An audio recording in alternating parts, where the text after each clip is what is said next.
memories about her sister while they viewed the photos on the mantel above the fireplace. Others explored photos, crafts, and original paintings, all created by some of the special children at various children's hospitals in the state for the event. The moment they made eye contact, Octavia winked and mouthed, "Thank you."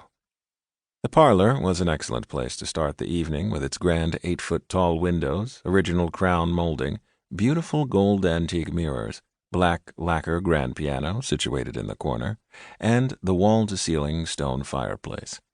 The warm fire burning in the hearth provided a cozy atmosphere where people could relax, even in their formal wear.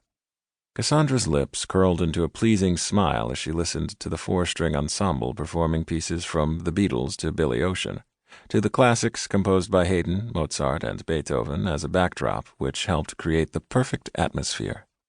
For a few moments, a couple standing in the corner caught her eye. Cassaundra watched as the man appeared to be whispering sweet nothings in the woman's ear. But, judging by his stiff and ominous posture, he was upset with her about something. The woman, with her hands resting at both sides of her hips, continued to adjust her body as if nothing was wrong. Their clothes told a story of having it all together, but their body language said they were far from it.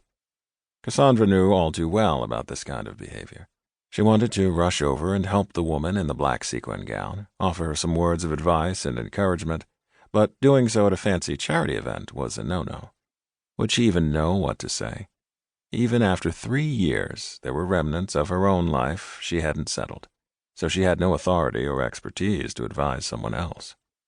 After exhaling, she quickly turned her attention to the soft, soothing music from the string quartet wafting through the air.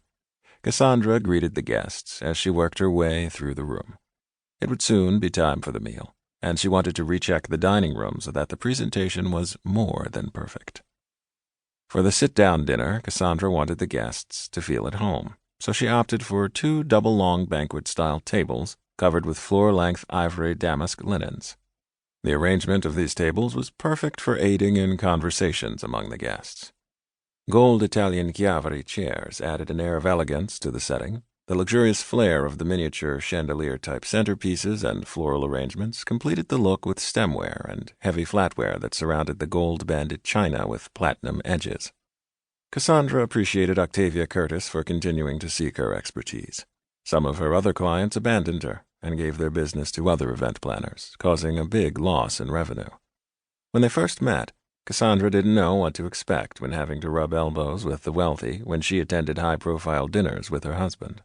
But sitting next to the svelte socialite, she discovered that not only was Octavia Curtis beautiful, she was warm, funny, and really wanted to help people. They hit it off. Cassaundra shared her desire to start her own event planning business. Octavia told her how much she loved helping women of color to live their dream in the entrepreneurial space. She gave her an opportunity to coordinate a brunch for one of her charities, introducing Cassaundra to her many friends. Even though some of her other clients weren't as friendly or loyal as Octavia, Cassaundra was grateful for their business when she could get it. The evening was running smoothly, so Cassaundra took the opportunity to take a quick break. Standing off in the shadows, she amused herself by watching another group of guests that were hanging out in the great room. She spotted Virginia's most eligible bachelor and politician, Adam Simmons. She immediately noticed the way his broad shoulders fit perfectly into his tailored tux. The sleeves of his crisp white shirt peeked from beneath, and the shine from his gold cufflinks contrasted with his dark skin. He was so tall. Cassaundra had never been starstruck, but it was all she could do not to stare. He'd captured her full attention. It had been some time since a man caught her eye, but this clean-shaven brother was the epitome of tall, dark, and handsome. Because of her height, Cassaundra was always attracted to really tall men, but she ended up marrying Marcus, who barely reached 6 feet.